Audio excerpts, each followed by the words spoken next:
A'udzubillahi minasyaitonirrajim. Bismillahirrahmanirrahim. Assalamualaikum warahmatullahi wabarakatuh.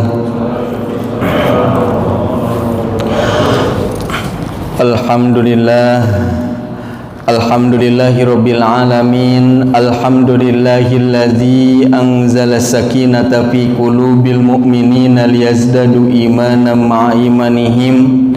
Alhamdulillahil wahidil ahad al-fardus samad alladzi lam yalid wa lam yulad wa lam yakul lahu kufuwan ahad. Asyhadu an la ilaha illallah wahdahu la syarika lah wa asyhadu anna Muhammadan abduhu wa rasuluh. Allahumma salli wa sallim ala sayyidina wa habibina wa syafi'ina wa maulana Muhammad wa ala alihi wa ashabihi wa man tabi'ahu bi ihsanin ila yaumiddin. Allahumma ij'al amalana hadza salihan wa liwajhika khalisan wa la taj'al fihi li anfusina wa la li ahadin min khalqika syariran wa la nasiba. Wa qala Allah ta'ala fil Qur'anil Karim,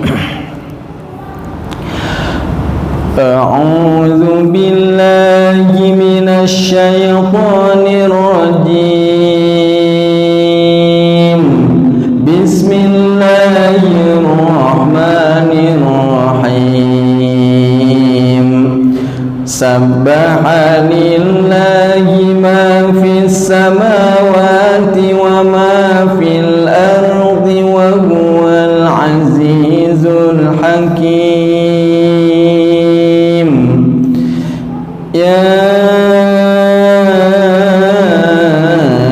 ayyuhalladzina amanu lima taquluna ma la taf'alun.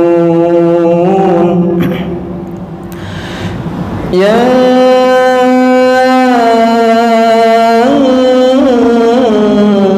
ayyuhalladzina amanu lima taquluna ma la taf'alun. Kabura maqtan 'indallah.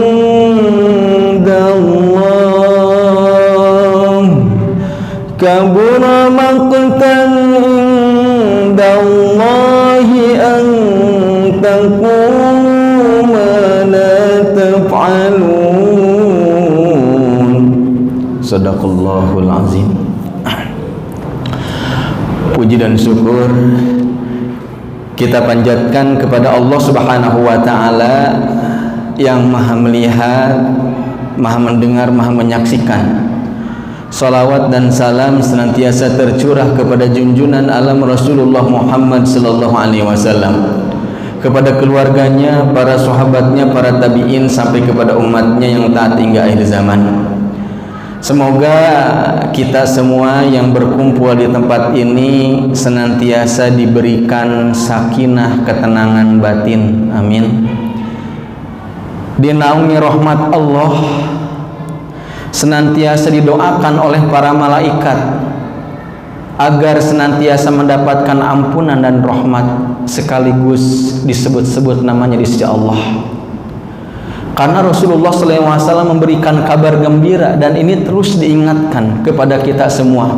Bagi siapapun yang ingin ketenangan batin, bagi siapapun yang ingin mendapatkan rahmat kasih sayang Allah, bagi siapapun dia yang ingin mendapatkan doa dari para malaikat, sekaligus namanya disebut nama Allah, persering untuk berkumpul-kumpul di majelis yang di dalamnya itu dibacakan ayat Al-Quran. Jauh dari majelis yang di dalam tempat tersebut dibacakan Al-Quran, maka akan jauh dari ketenangan batin, bakal banyak kegelisahan, kegalauan, bakal jauh dari rahmat Allah, bakal susah mendapatkan doa para malaikat, dan tidak disebut-sebut namanya di sisi Allah Subhanahu wa taala. Majtama'a qaumun fi baitin min buyutillah yatluna kitaballah wa yatadarasunahu illa nazalat alaihimus sakinah wa ghasyiyatuhumur rahmah wa haffatumul malaikah wa dzakarallahu biman indah. Tidaklah berkumpul satu kaum di rumah Allah, kemudian dalam kumpulan tersebut dibacakan ayat Allah, kemudian diingatkan tentang Allah dan dipelajari ayat Allah tersebut, agar orang-orang yang kumpul tersebut semakin mencintai Allah, semakin mengagungkan Allah, semakin ridha terhadap ketentuan-ketentuan Allah. Maka orang-orang yang kumpul tersebut akan dilimpahi ketenangan batin, rahmat Allah, naungan malaikat, dan Allah Subhanahu wa taala nyebut-nyebut mereka di sisinya. Obat jiwa salah satunya ini adalah majelis ini. Makanya kumpul-kumpul di tempat ini, di majelis ini, walaupun tidak lama, tidak kalah sakralnya dari melaksanakan sholat nafilah, tidak kalah sakralnya dari melakukan zikir-zikir tertentu. Kenapa sebabnya? Karena fokus dari kumpulan ini adalah mengarahkan agar orang itu semakin ningkat zikirnya dan ingatnya pada Allah Subhanahu wa taala. Hadirin wal hadirat, kita berharap semoga siapapun yang datang ke tempat ini ketika bubar dari majelis ini senantiasa diampuni dosa-dosanya. Siapapun yang datang ke tempat ini ketika bubar dari majelis ini dihilangkan gundah gelisahnya. Siapapun yang hadir di tempat ini ketika bubar, melainkan Allah Subhanahu wa taala mencatat baginya sebagai ahlul jannah, ahli surga, dan diberikan husnul khatimah. Amin ya Allah ya Rabbal alamin. Karena kalau kita mau evaluasi mau apa kumpul-kumpul di sini gitu kan. Ada orang mau ngapain kumpul-kumpul di masjid, kumpul-kumpul di mushola, mungkin pulang aja. Ketika pulang mungkin bisa aja dia melakukan aktivitas lain. Tapi ternyata kumpul-kumpul seperti ini, inilah kumpulan-kumpulan yang akan kita rindukan, terutama ketika kita sudah di alam barzah, ketika kita sudah di alam akhirat. Rindu kumpul-kumpul seperti ini. Kata Rasulullah sallallahu alaihi wasallam, "Idza marartum biryadil jannah farta'u." Jika engkau melewati taman surga. Dalam riwayat yang lain, "Idza marartum bi raudatin min riyadil jannah farta'u." Jika engkau melewati taman, raudhah, taman min riyadil jannah, dari taman-taman surga. Riyad ini jamak ya, raudhah mufrad tunggal, sedangkan riyad itu jamak. Jika engkau melewati taman dari taman-taman surga, farta'u, arti farta'u itu hadirin sekalian, mampir gitu. Maka ada seorang sahabat bertanya gitu, "Wahai Rasul, wa mar jannah, apa itu taman surga?" Maka Rasulullah Shallallahu Alaihi Wasallam mengatakan hilaquz zikr, yaitu halaqah zikir. Apa itu halaqah zikir? Itu kumpulan-kumpulan orang-orang yang berzikir, kumpulan-kumpulan orang mengingat Allah. Dalam pendapat ini disebutkan kumpulan-kumpulan di mana orang tersebut disebutkan atau dibahas halal haram, dibahas tentang ayat-ayat Allah, dibahas tentang hadis-hadis Nabi Muhammad SAW. Jadi ini adalah taman surga. Baik, hadirin wal hadirat yang dimuliakan oleh Allah Subhanahu wa taala. Kalau kita perhatikan di dalam kitab Ihya Ulumuddin, di dalam juz pertama kitabnya itu ada satu pembahasan yang sangat penting sebelum membahas tentang bab-bab ibadah ritual. Bab yang pentingnya itu adalah babul ilmi atau bab ilmu ya. Disebutkan tentang fi fadlil ilmi wat ta'lim wat ta'allum. bab tentang keutamaan ilmu, keutamaan belajar juga, keutamaan untuk mengajar juga. Wasyawa'u minan naqli wal aqal, sekaligus landasan-landasannya baik dari dalil nakli ataupun dalil akli. Kalau kita perhatikan di dalam surat Al-Mujadalah ayat 11, di mana Allah Subhanahu wa taala berfirman, yarfa'illahu alladhina amanu minkum walladhina utul ilma darajat. Allah akan mengangkat derajat orang-orang yang beriman dan berilmu pengetahuan di antara kalian beberapa derajat. Allah akan mengangkat derajat orang-orang yang beriman dan berilmu pengetahuan di antara kalian beberapa derajat. Kalau dalam satu tafsir, ya, di antaranya Kasir, kemudian juga Al-Jami' Ahkamil Quran, disebutkan darajat di sini adalah al-karamatu fid dunya was-sawabu fil akhirah. Al-karamatu fid dunya, kemuliaan di dunia. Orang yang beriman kemudian dia berilmu pengetahuan akan mendapatkan kemuliaan di dunia. Di dunia dimuliakan. Apalagi mereka-mereka ulama-ulama yang betul-betul tulus, ulama-ulama yang takut kepada Allah. Innama yakhsyallah min ibadil ulama. Sesungguhnya orang yang takut kepada Allah itu adalah mereka-mereka orang berilmu. Mereka-mereka yang semakin tinggi ilmunya, semakin nambah takutnya pada Allah. Betul-betul terasa mereka itu akan dimuliakan di dunia.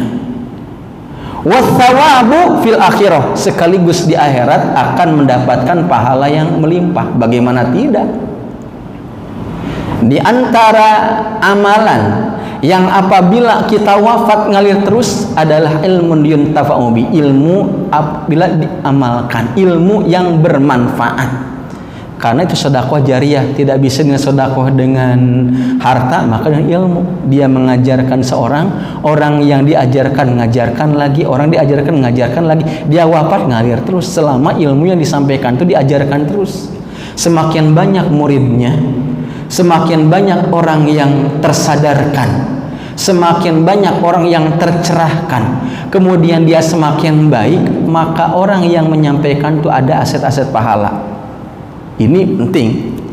Kemudian dalam tafsir Ibnu Abbas ini mufassir minas sahabah, jadi ahli tafsir kalangan sahabat, tentang surat Al-Mujadalah ayat 11, orang yang beriman dan berilmu pengetahuan beberapa derajat itu disebutkan bahwa lil ulama darajatun fawqal mu'minin bisab'i mi'ati darajah ma baina darajataini masirah 500 am. Bagi orang-orang berilmu, para ulama, darajatun fawqal mu'minin, mempunyai derajat di atas orang-orang beriman saja yang kurang ilmunya. Bisa bi'aimi'ati darajah, sebanyak 700 derajat. Ma baina darajataini masirah 500 am. Antara derajat yang satu ke derajat yang satunya lagi diibaratkan seperti perjalanan 500 tahun. Ini dalam ilmu Abbas menunjukkan tentang fadilah dari ilmu. Makanya ada orang semangat talabul ilmi, ada orang yang malas untuk talabul ilmi. Ada orang semangat mencari ilmu sebagaimana semangatnya mencari nafkah. Dimanapun ada majelis dia hadir gitu. Dimanapun ada taklim dia hadir terus. Kemanapun dia belajar, siapapun dia belajar, pokoknya dia hadir kemana-mana. Wah, luar biasa itu semangat. Sakral, ada keutamaan. Makanya siapapun dia yang saat ini berada dalam kondisi malas harus muhasabah kembali, di-upgrade lagi, atau kalau komputer diinstal ulang lagi tentang urgensi dari ilmu. Karena di antara yang menjadikan Islam itu berada dalam kemunduran, itu ada faktor dakhili, faktor internal.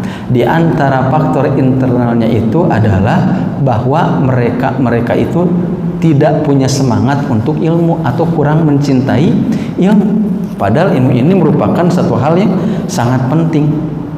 Makanya dalam satu hadisnya Rasulullah Shallallahu Alaihi Wasallam pernah menyebutkan, man yuridillah bihi khairan yufaqihu fiddin.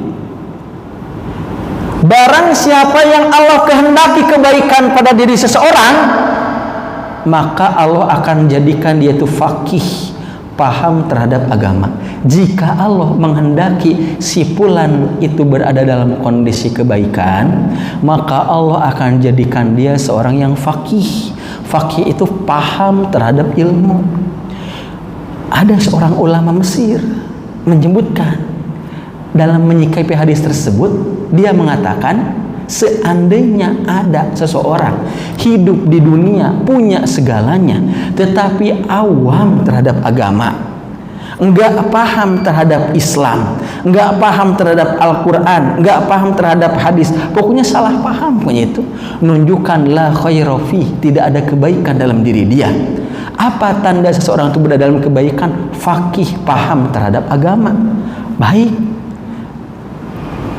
tapi seseorang faqih, paham terhadap agama tidak bisa langsung paham begitu saja.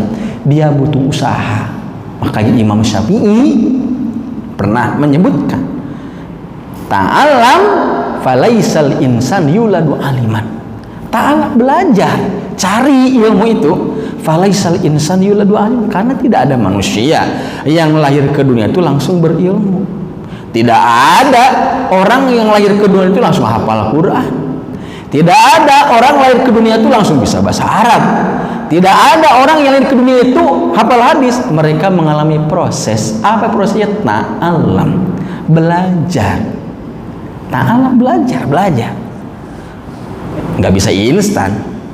Orang hafal Quran, sekarang hafal Quran, tapi mereka sudah melewati proses mati-matian berusaha maksimal untuk menghafalkan Al-Quran.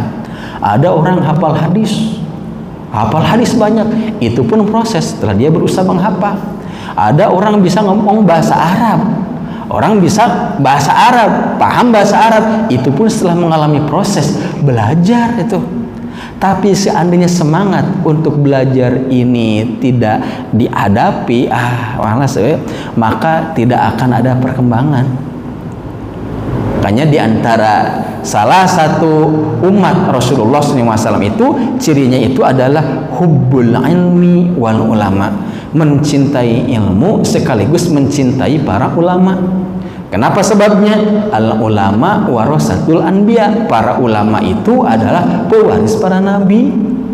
Dalam hadisnya disebutkan, innal anbiya war rusul lam warithu dinaron wala dirhaman walakin warasul ilma faman akhadahu akhadha bihadzin wafir. Sesungguhnya para nabi, para rasul, dia itu tidak mewariskan uang dinar, tidak mewariskan juga uang dirham, walakin warasul ilma, akan tetapi para nabi, para rasul itu mewariskan ilmu. Faman akhadahu, maka barang siapa yang berhasil mendapatkan itu tuh ilmu tersebut, warisan nabi, ya, maka sungguh dia telah mendapatkan kebaikan yang sangat banyak. Bagaimana cara dapat warisannya? Itu di majelis. Makanya perlu digalakkan terus, diingatkan terus, karena semuanya itu butuh ilmu. Likulli syai'in tariqa wa tariqul jannatil ilm. Segala sesuatu itu ada jalannya, dan jalan menuju ke surga itu adalah ilmu. Ya. Dan ternyata kalau kita perhatikan lagi, Masya Allah, dalam satu keterangannya, fadlul alim alal abid ka fadli ala narojulin min ashabi atau ila adnakum. Perumpamaan seorang alim, orang berilmu nih, dari ahli ibadah. Kata Nabi, seperti perumpamaan aku dari para sahabat. Ini ada orang berilmu, ini ada ahli ibadah. Mana yang lebih utama? Kata Rasul, perumpamaan orang alim, orang berilmu dari orang ahli ibadah seperti perumpamaan aku dengan para sahabat. Lebih utama para nabi atau Nabi Muhammad Shallallahu Alaihi Wasallam. Saking pentingnya itu. Ya, di ayat yang lain disebutkan bahwa fadlul alim alal abid kafadlil qamar lailatal badri ala sairil kawakib. Perumpamaan seorang alim itu dari ahli ibadah adalah seperti keutamaan bulan purnama dari bintang-bintang yang ada. Itu yang lebih menonjol itu kan bulan. Makanya kalau kita perhatikan, para sahabat itu sangat semangat sekali untuk thalabul ilmi, karena itu adalah kunci kebaikan. Sampai-sampai disebutkan dalam misalnya apa katanya, idza aradta dunya fa'alaik bil ilmi wa idza aradtal akhirah fa'alaik bil ilmi wa idza aradtahuma fa'alaik bil ilmi. Jadi disebutkan jika ingin dunia maka dengan ilmu, jika ingin akhirat maka dengan ilmu, jika ingin dua-duanya maka harus dengan ilmu juga. Nah, hadirin wal hadirat yang dimuliakan oleh Allah Subhanahu wa taala, kalau kita perhatikan bahwa di antara tanda-tanda dekatnya akhir zaman, hari kiamat itu adalah merajalelanya kebodohan terhadap agamanya, ya. Dan di antara standar kebodohan merajalela adalah terangkatnya ilmu, dan terangkatnya ilmu itu dengan wafatnya para ulama. Innallaha la yaqbidul ilma intiza'an minan nas, atau intiza'an yantazi'u minal ibad walakin yaqdu biqabdil ulama at idzalam yubqi aliman ittakhadhan nas juhalan.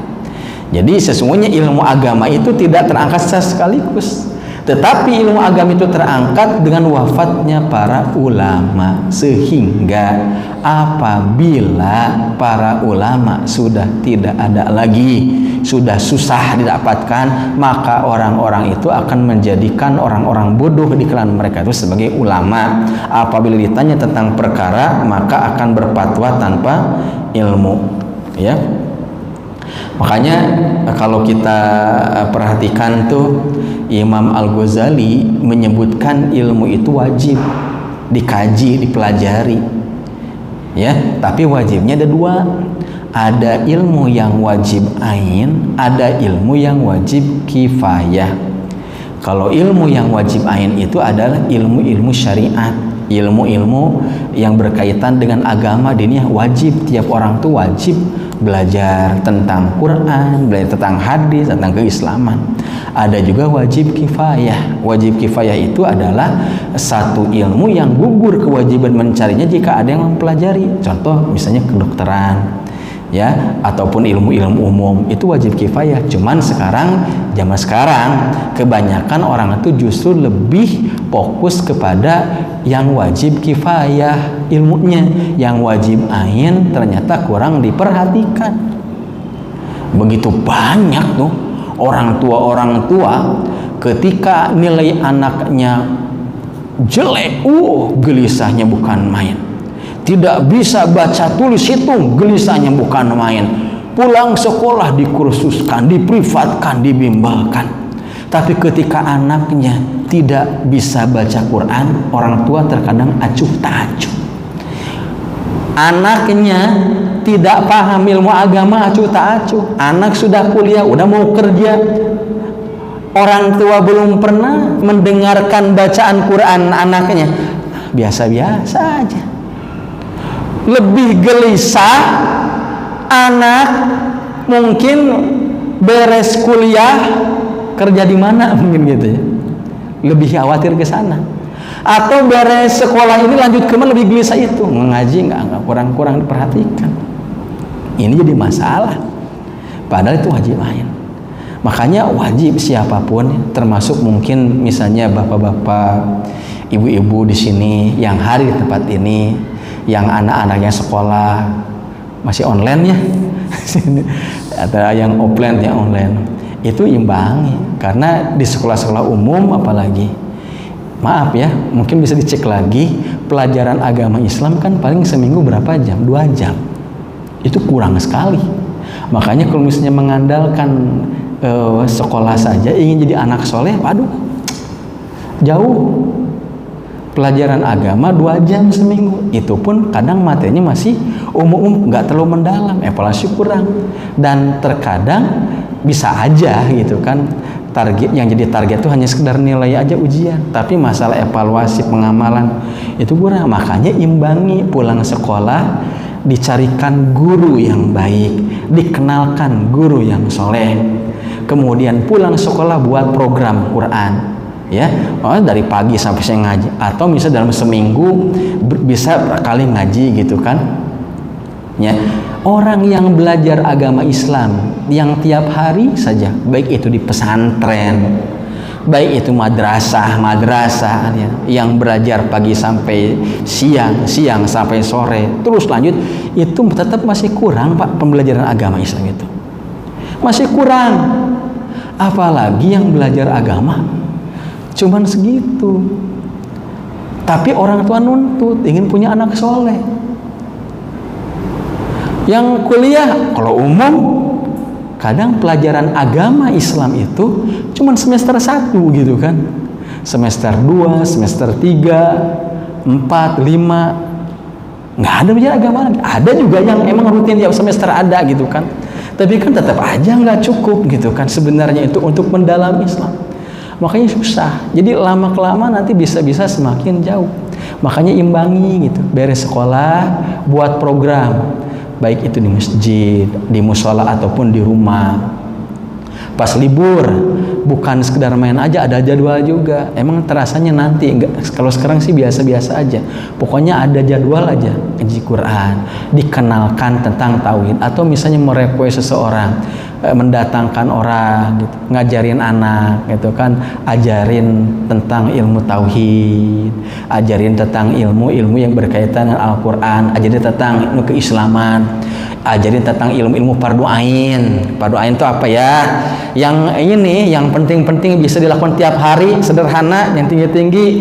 Ajarin tentang bagaimana cara sholat, sadar sholat. Terkadang kalau orang tua nyampaikan mungkin nggak maksimal, ataupun misalnya orang tua itu kurang ilmunya juga gitu, makanya ke orang sampaikan terus, kenalkan. Makanya ada seorang pakar pendidikan di Indonesia, dia detail, jika Anda ingin menyekolahkan anak, katanya, jangan lihat gedungnya, tapi lihat guru-gurunya, katanya itu.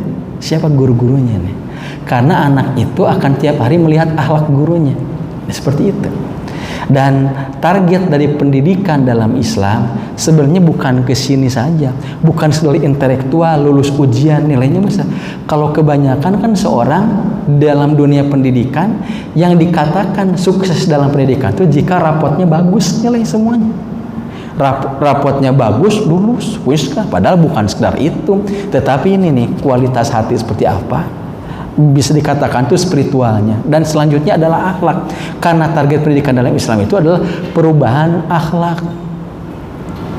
Nah, hadirin wal hadirat yang dimuliakan oleh Allah Subhanahu wa taala. Nah, walaupun ada fardu ain atau ilmu-ilmu yang wajib ain, ada juga ilmu-ilmu wajib kifayah, namun tetap saja bahwa dalam Islam itu sebenarnya tidak ada pemisahan antara ilmu-ilmu tersebut. Ilmu umum wajib dipelajari, ilmu agama juga wajib dipelajari, bahkan digabungkan. Bahasa Inggris pelajari, tapi jangan lupakan bahasa Arab juga. Jangan sampai sekali-kali mengatakan bahasa Arab itu tidak penting gitu.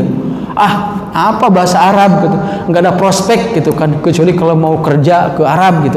Ini bahasa Inggris pelajari, bahasa Arab juga pelajari, apalagi bahasa Arab itu penting. Bapak Ibu di sini suka ngomong bahasa Arab tidak? Suka ngomong bahasa Arab tidak? Hah? Tiap hari sholat kita bahasa Arab. Betul. Baca Quran bahasa Arab. Doa-doa nih bahasa Arab. Zikir-zikir kita nih, tasbih, tahmid, takbir, tahlil bahasa Arab juga. Gitu. Azan bahasa Arab, qomat bahasa Arab. Orang mau masuk Islam bahasa Arab juga. Berarti penting nggak bahasa Arab? Penting bahasa Arab. Dipakai tiap hari. Bahasa Inggris dipakai tiap hari. Iya, maksud saya bahasa Inggris pelajari, bahasa Arab juga pelajari. Jangan sekali-kali ada paradigma bahasa Arab nggak penting. Gitu kan? Apalagi Umar bin Khattab radhiyallahu anhu mengatakan, ta'allamul arabiyyah fa innaha min dinikum. Pelajari bahasa Arab, gitu kata Umar itu. Kenapa sebabnya? Fa innaha min dinikum, karena bahasa Arab itu bagian dari agamamu. Bahkan disebutkan setengah dari agamamu. Nah, ini kan paradigma. Nah, kita sekarang sudah mulai paham nih, udah mulai terbuka. Nah, pemahaman ini ditularkan kepada anak-anak kita. Penting belajar bahasa Arab. Nah, nggak ada pemisahan. Bahkan dulu kalau kita perhatikan di masa-masa kejayaan Islam, kita dapati para ulama itu ternyata mahir juga dalam ilmu umum.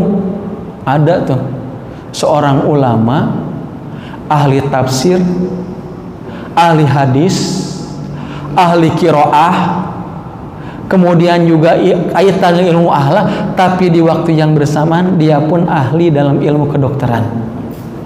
Ibnu Sina. Sampai sekarang tuh orang-orang Eropa Barat masih mengakui beliau itu dijuluki sebagai bapak kedokteran dunia. Jadi bapak kedokteran dunia itu bukan dari Yunani, orang Muslim. Cuman kan sekarang nggak tahu tuh dari gimana itu sistemnya. Jadi seakan-akan yang namanya ilmu-ilmu itu dari, padahal tidak juga. Aljabar. Pernah mengenal matematika aljabar? Iya, aljabar itu nama penemunya itu. Seorang ulama namanya Aljabar itu. Gitu.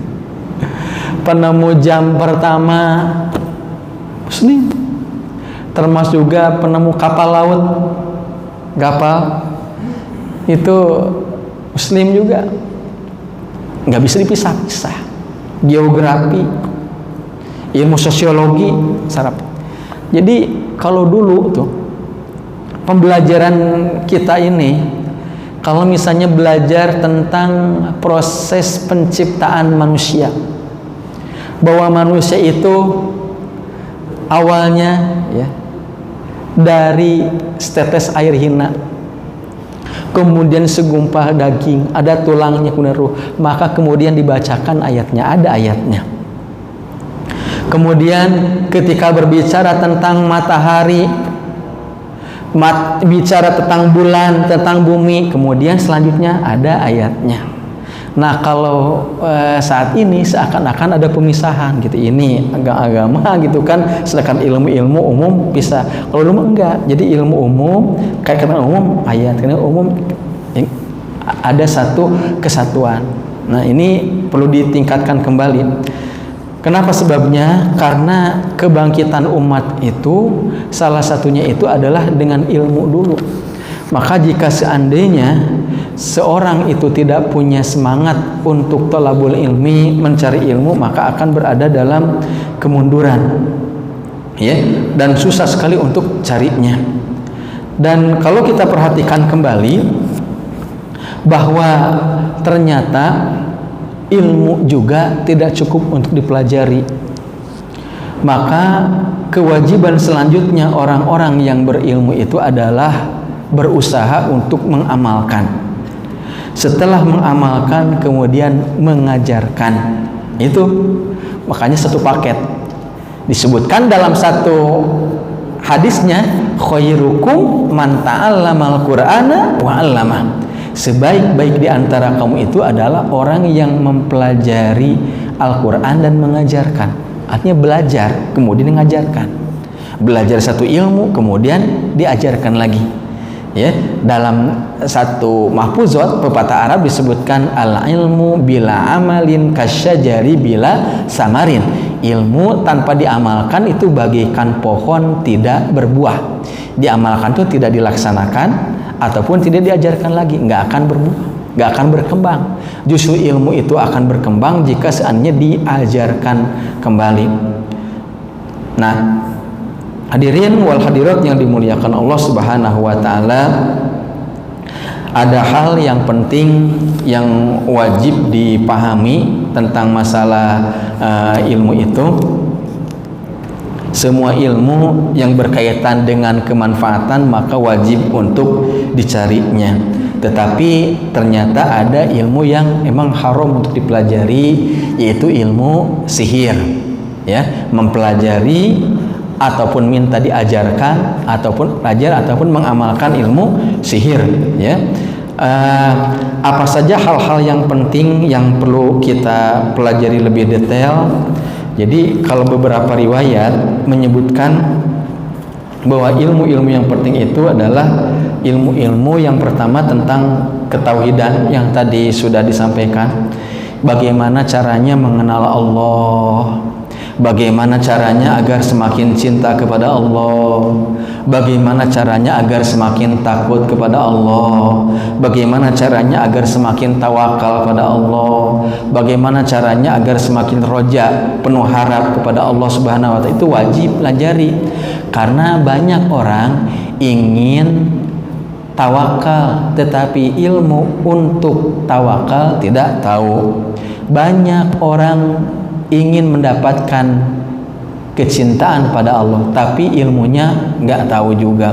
Ada orang ingin bisa menjadi ridho oleh Allah tetapi tidak tahu ilmu. Ada ilmu semuanya dan itu perlu dikaji, dipelajari. Itu tidak bisa langsung begitu saja, ada langkah-langkahnya, ya. Apalagi ini adalah Allah Subhanahu wa taala, satu hal yang sangat penting sekali. Yang kedua adalah ilmu yang berkaitan dengan ibadah. Jadi tentang tata cara ibadah itu penting. Jangan sampai ibadah kita itu menjadi ibadah yang salah, gitu kan ya. Jadi penting mempelajari tentang ibadah-ibadah itu. Di antaranya adalah mengkaji tentang ilmu-ilmu fikih, gitu kan ya.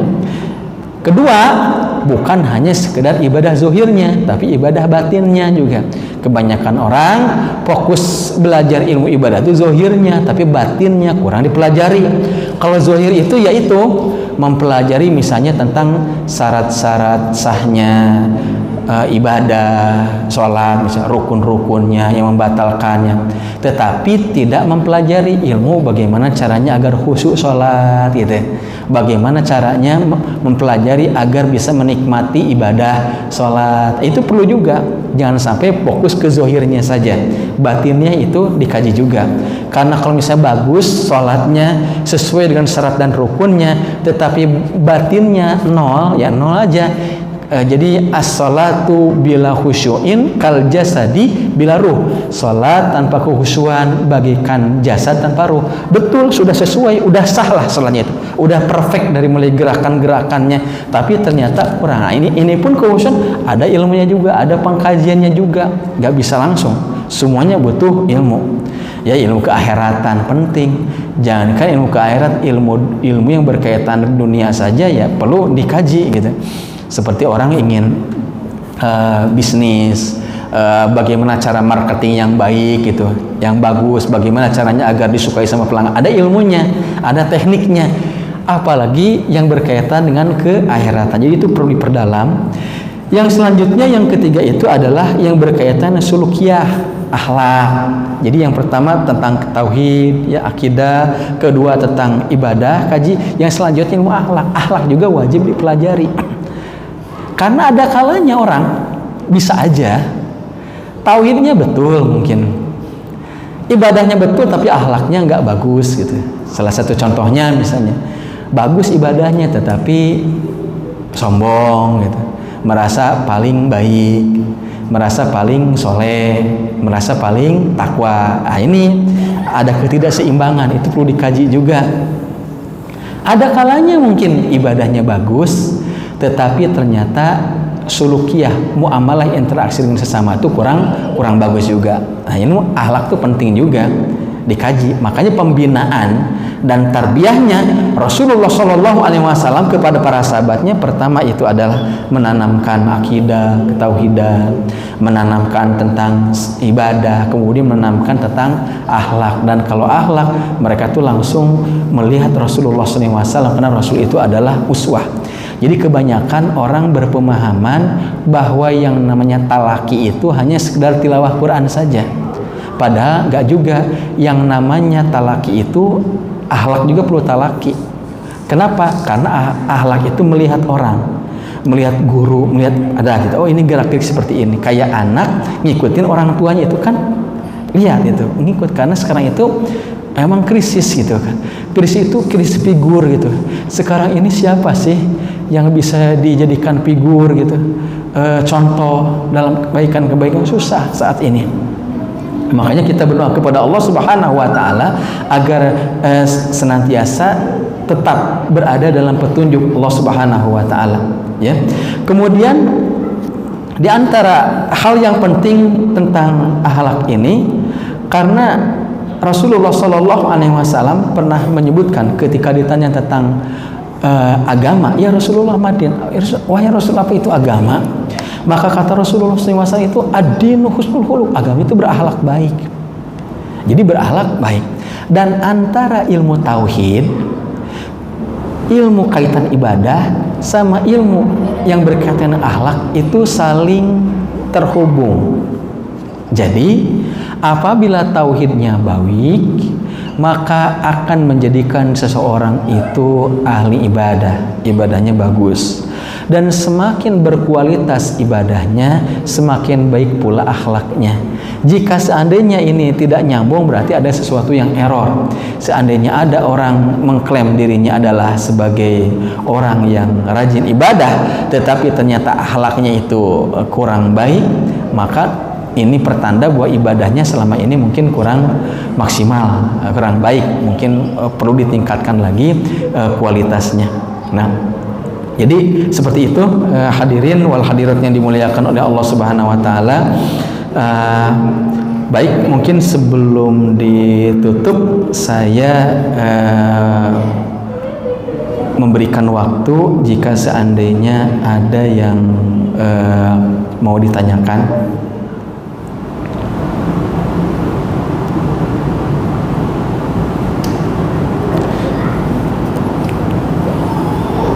Baik, ada, dan saya tutup aja ya dengan satu riwayat di sini, ya.